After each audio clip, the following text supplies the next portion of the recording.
kuhakikisha na sasa serikali kuingia katika ofisi, viongozi watendaji kuingia katika ofisi zao na kuanza kuwatumikia Watanzania. Mimi ni Victoria Patrick, nitakuwa na mimi Anthony Mgeni kukuletea matangazo haya ya moja kwa moja. Karibu mtazamaji. Wageni mbalimbali wamekwisha wasili hapa, viongozi wastaafu, viongozi wa sasa. Unaona hapo hivi sasa ni Katibu Mkuu Kiongozi Mhandisi Zena Saidi, Katibu Mkuu Kiongozi wa Serikali ya Mapinduzi ya Zanzibar, Mhandisi Zena Saidi, lakini pia yuko mwanasheria mkuu wa serikali, ndio hao unaona hapo, yuko naibu spika, lakini pia wako viongozi mbalimbali wanaingia hapa. Tuko kukuletea matangazo haya mubashara, ambapo unachokingoja hivi sasa ni kuapishwa kwa rais mteule wa Jamhuri ya Muungano wa Tanzania. Waziri mkuu, kumradhi, waziri mkuu mteule wa Jamhuri ya Muungano wa Tanzania, Mwigulu Lameck Nchemba. Anaingia hivi sasa ni rais wa Zanzibar, Daktari Hussein Ali Mwinyi, ambaye pia ni mwenyekiti wa Baraza la Mapinduzi. Zanzibar na mwenyekiti wa Baraza la Mapinduzi, Mheshimiwa Dr. Hussein Ali Mwinyi.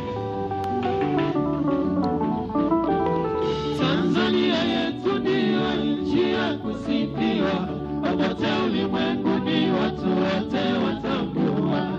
Tanzania yetu ndio nchi ya furaha. Pengine nikupitishe tu katika historia. Nafasi ya waziri mkuu imebeba historia kubwa katika Jamhuri ya Muungano wa Tanzania, ukianzia nyuma tangu Tanganyika.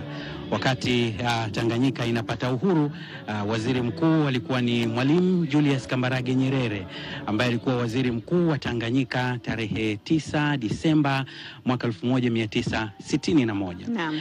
Alidumu katika nafasi hiyo kwa siku 44 pekee, ambapo tarehe 22 Januari mwaka 1962 alijiuzulu nafasi hiyo, na yeye alisema kwamba anakwenda kujenga chama cha TANU wakati huo.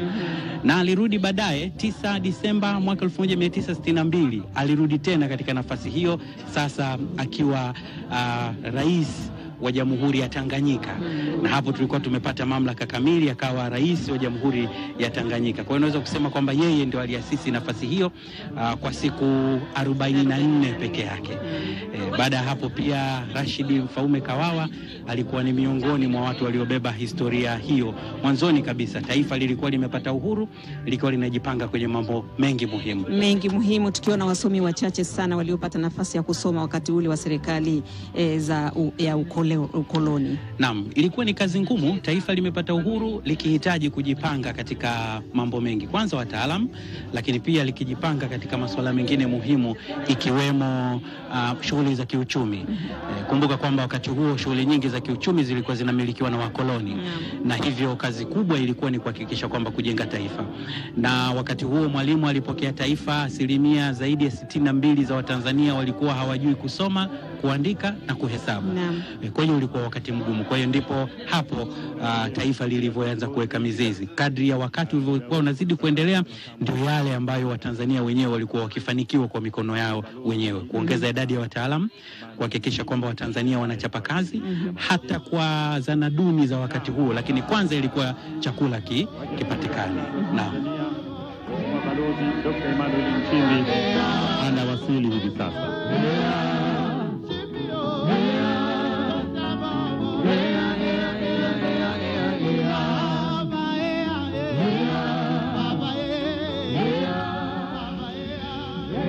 Kusimama huko kunaashiria kwamba bila shaka tunaweza kusema ndio mwenyeji wetu. Naam, na ni shughuli inayoongojwa hapa kwa hamu, na mwenyeji wetu hapa Ikulu ni rais mwenyewe wa Jamhuri ya Muungano wa Tanzania, Dr. Samia Suluhu Hassan. Na sasa tuache ratiba tusikie kinachoendelea. Wakati Mheshimiwa Rais atakapowasili, kama ilivyo desturi yetu, tutasimama kwa heshima ya mapokezi mpaka atakapofika katika eneo maalum ambalo limeandaliwa kwa ajili yake.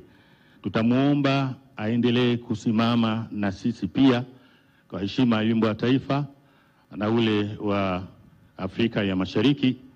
Baada ya hapo, yeye tutamuomba aendelee kusimama na viongozi wengine wote, tuketi kuruhusu itifaki ya kiapo iendelee. Na hiyo ndio itifaki ya matukio yatakayokuwa yanaendelea. Burudani iendelee.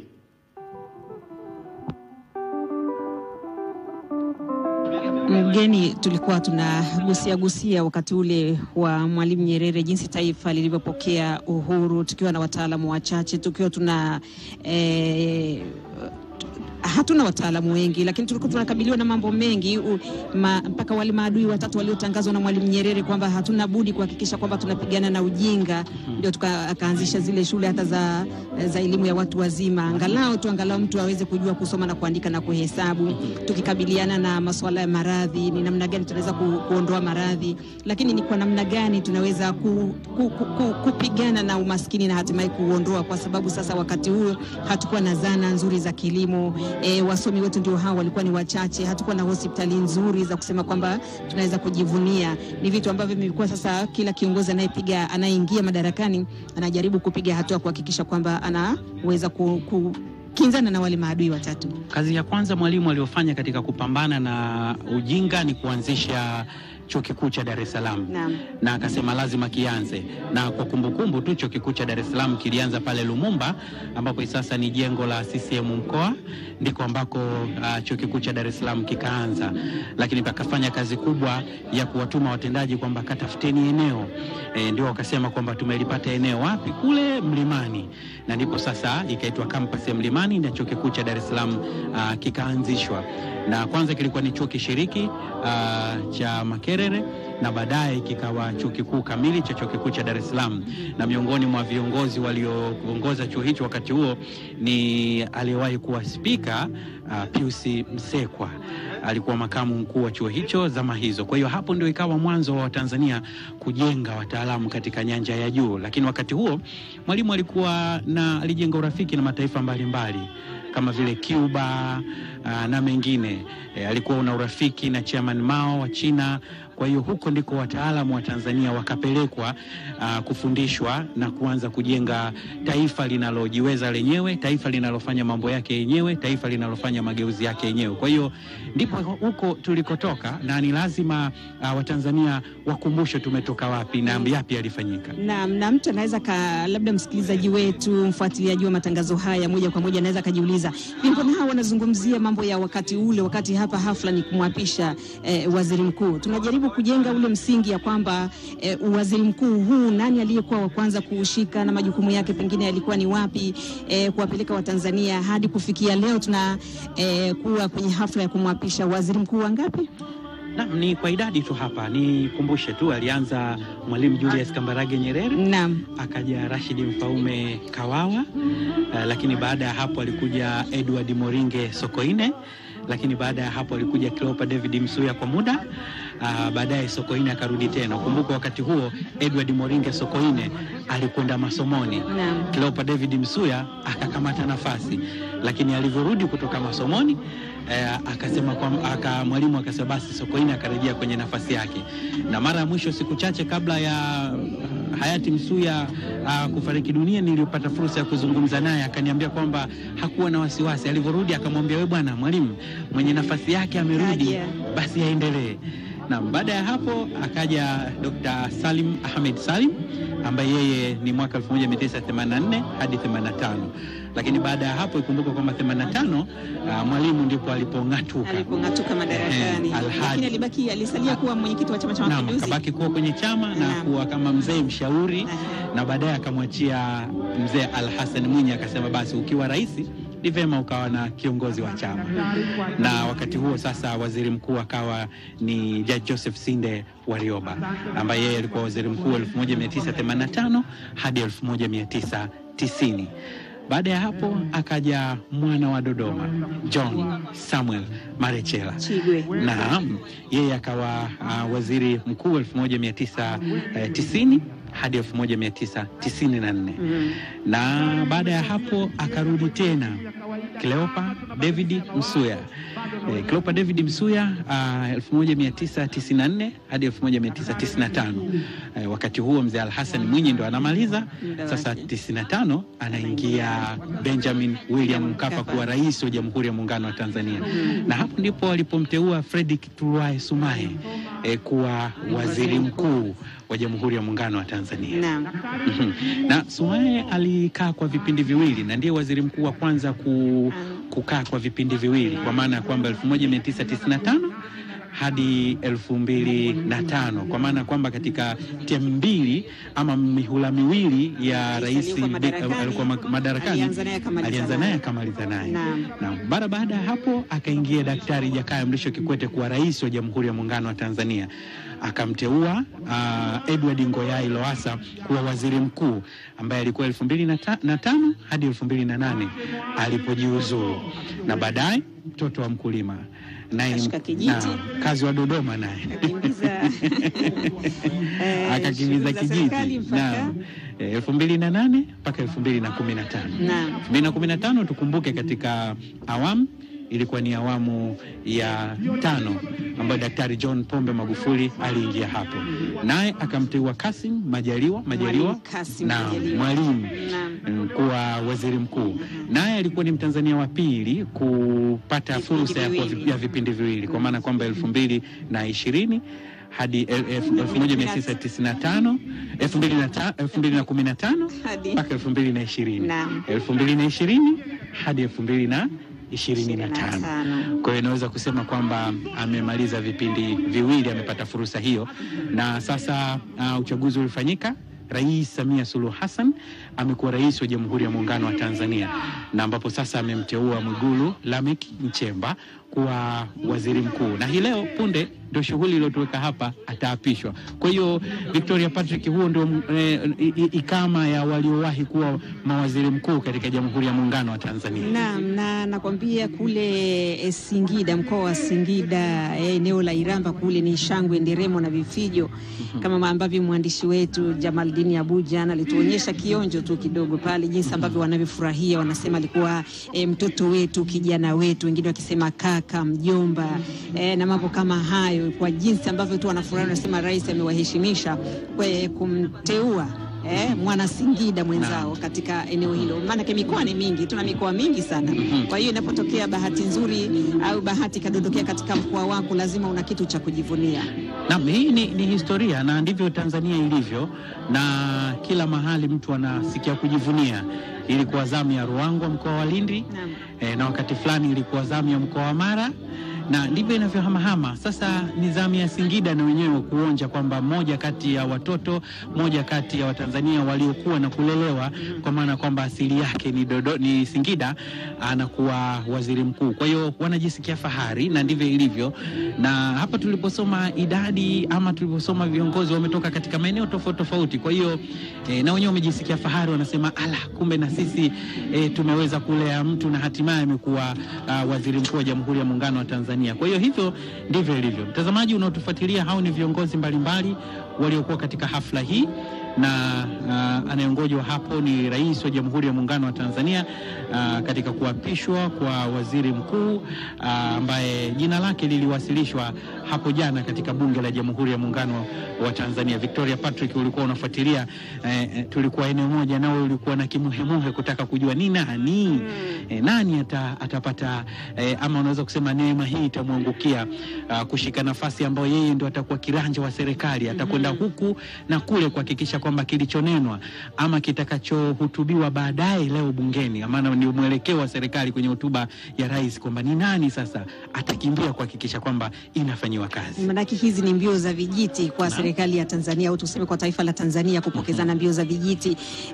Tukasema sasa ni nani atakuwa. Wote tulikuwa tumemaliza kikao kile cha asubuhi cha kupanga kazi, na kabla hata hatujamaliza tukawa tunasubiri, mara tukaona ujumbe wa rais unaingia pale, uliotumwa kuleta bahasha ikafunguliwa pale, mara pap ni Mwigulu Nchemba. Na wabunge walikuwa wameshangilia na walikuwa wamefurahi, na hata baada ya pale walichaguliwa wabunge kulingana na ikama yao kwamba wazungumze. Tena walitajwa wachache, baada tunaona tu wanazidi. Baada wanazidi kuongezeka. Kwanza ilikuwa ni mwanasheria mkuu wa serikali Hamza Johari, alisoma wasifu wa Dr. Mwigulu Lameck Nchemba ulioshiba, na mara baada hapo kumbukumbu zangu kama zitakuwa sawa, alifuata mmoja kati ya mbunge alikaa muda mrefu zaidi kwa bunge la sasa, William Vangimembe Lukuvi, akazungumza akasema, tulizunguka kujaribu kuangalia yale ambayo yalikuwa yanatukia ama yale yaliyofanyika. Huyu ndo alikuwa mshika fedha, huyu ndo alikuwa mwenye dhamana na fedha. Kwa hiyo akazungumza kwamba aliyoyafanya yanatoa sababu kwamba anaweza akaungwa mkono, kwa sababu pale wabunge walikuwa wanatoa hoja na kisha baadaye wafanye maamuzi na ndio katiba inavyotaka. Bunge liridhie pendekezo la Rais wa Jamhuri ya Muungano wa Tanzania ambaye anawasilisha jina la waziri mkuu, na ndipo baadaye shughuli nyingine zitafanyika, ikiwemo sasa kuapishwa na kubeba mamlaka ama nafasi ya waziri mkuu. Hicho ndicho ambacho kinachoonekana na ndicho ambacho kinasubiriwa sasa apate uapisho, na baada hapo sasa ataingia. Alitoa hotuba Viki kidogo. Alitoa hotuba ambayo ndani ya bunge.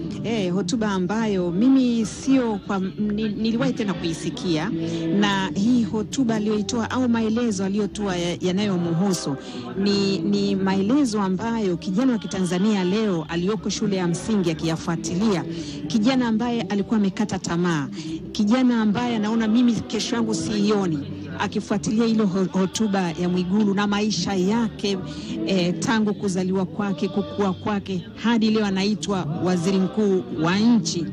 Ni hotuba ambayo inaweza kumwamsha mtu, ikamtoa mahali mtu alipo, ikamsogeza mahali pengine pa mafanikio. Naam, na ndicho wanachongoja. Watanzania wengi wanangoja kuona kinachonenwa kinakwenda kutimia, na hasa ikilinganishwa sasa kwamba serikali imeingia madarakani na sasa safu ndio zinapangwa, ama unaweza kusema ikama kiuongozi, na kama rais alikuwa ndio mgombea mwenza.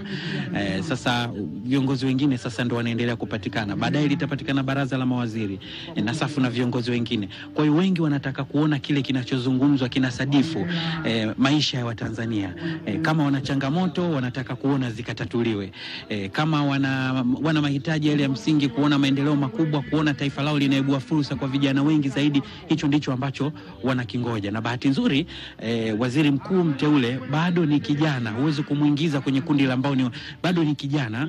Kwa hiyo anaweza kujua kule site ama kule chini vijana wana changamoto gani, ambao ni asilimia kubwa. Ukiangalia kwenye sensa ya watu na makazi bado inaonyesha asilimia kubwa ya Watanzania ni vijana.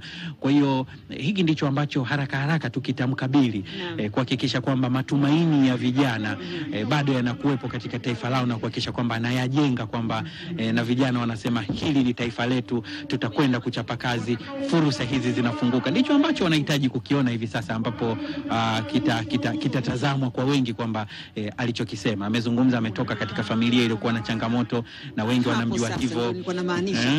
Naam. Yani kwamba katoka katika familia duni, akihangaika huku na kule. Ni zile familia za Kitanzania ambazo sio ya kwake peke yake. Kuna familia wengi wametoka kule, nguo za kuvaa ni shida, kiatu ni shida, mahali pa kulala ni shida. Lakini usipoweka yale matatizo yako mbele, ukaamua kuyabadilisha kwamba mimi katika maisha haya ninayoishi ya hali ya labda duni, umaskini, labda ufukara, hiki kisije kikawa ndio kikwazo chako cha kushindwa kuendelea. Angekuwa ni mtu kukata tamaa kutokana na hali duni ya maisha labda pengine aliyokuwa nayo, leo asingekuwa.